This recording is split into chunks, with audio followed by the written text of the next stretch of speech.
Je m'appelle Patrick Caron, je suis directeur général délégué à la recherche et à la stratégie au CIRAD. Et nous sommes donc présents ici au Salon de l'Agriculture pour présenter les activités du CIRAD.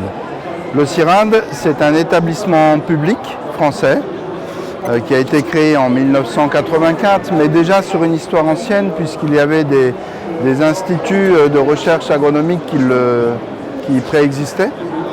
Et donc sur la base de l'ensemble de ces instituts. Et dans le mot CIRAD, il y a I pour international, puisque nous avons l'ambition de travailler à l'échelle mondiale, mais plus particulièrement dans les régions tropicales, dont nous sommes spécialistes. Il y a le R pour la recherche, il y a le A pour l'agronomie et l'agriculture, et il y a le D pour le développement. Donc une institution publique de recherche agricole, tournée vers le développement, et d'autant plus importante aujourd'hui que l'agriculture se retrouve au centre des préoccupations de la planète.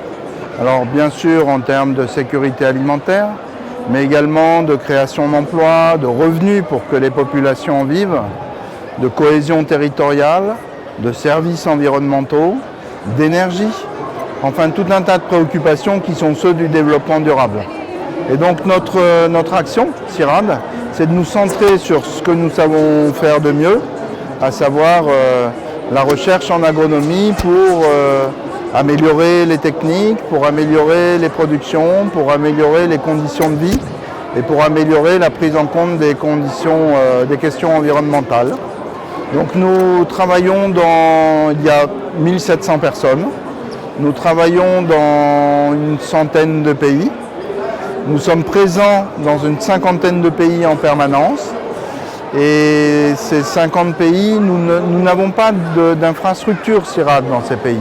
C'est-à-dire que nous travaillons au sein des institutions, dans les institutions de recherche agronomique, dans les institutions de développement et nous avons des conventions avec ces pays pour contribuer au renforcement des capacités de recherche tropicales. Donc nous participons à des programmes de recherche. Nous accueillons aussi dans d'autres pays, en France en particulier, des chercheurs des pays et des régions tropicales.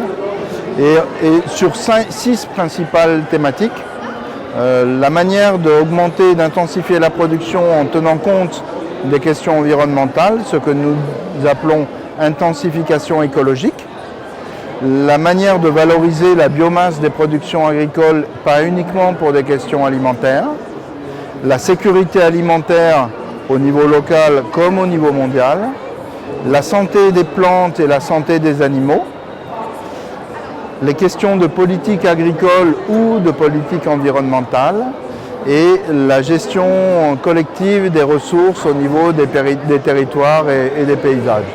Donc nous sommes effectivement présents en Asie du Sud-Est, au Vietnam, au Cambodge, au Laos et en Thaïlande pour l'Asie continentale, également en Indonésie, en Malaisie et aux Philippines.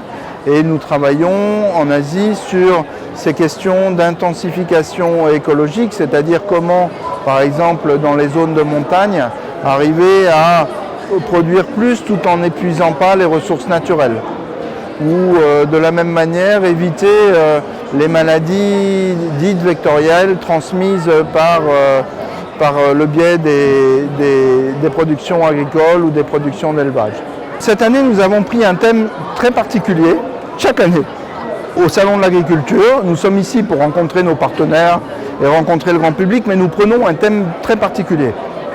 Il y a 2 ans, c'était l'agriculture familiale. L'année dernière, c'était le changement climatique. Et cette année, c'est filière et développement durable. Derrière filière et développement durable, ce que nous mettons en avant, c'est le fait de pouvoir produire, entre autres, des produits de qualité, attacher des labels, des certifications, jouer sur la qualité des produits de manière à ce que l'ensemble des acteurs des filières en vivent beaucoup mieux. Et donc les manières de produire, de valoriser ce qui jusqu'alors était considéré comme un sous-produit, ou alors de mettre en place des dispositifs institutionnels pour reconnaître la qualité et faire en sorte que les producteurs soient mieux rémunérés pour la qualité de leurs produits est essentiel. Alors tant sur le sucre de panne de Confirel que sur le poivre de Concotte, l'enjeu pour nous est d'accompagner la valorisation des produits, de mettre en place des techniques qui permettent de mieux les produire, de mieux rémunérer les producteurs, de satisfaire les consommateurs bien sûr, et de mettre en place l'ensemble des dispositifs qui permettent d'améliorer la production.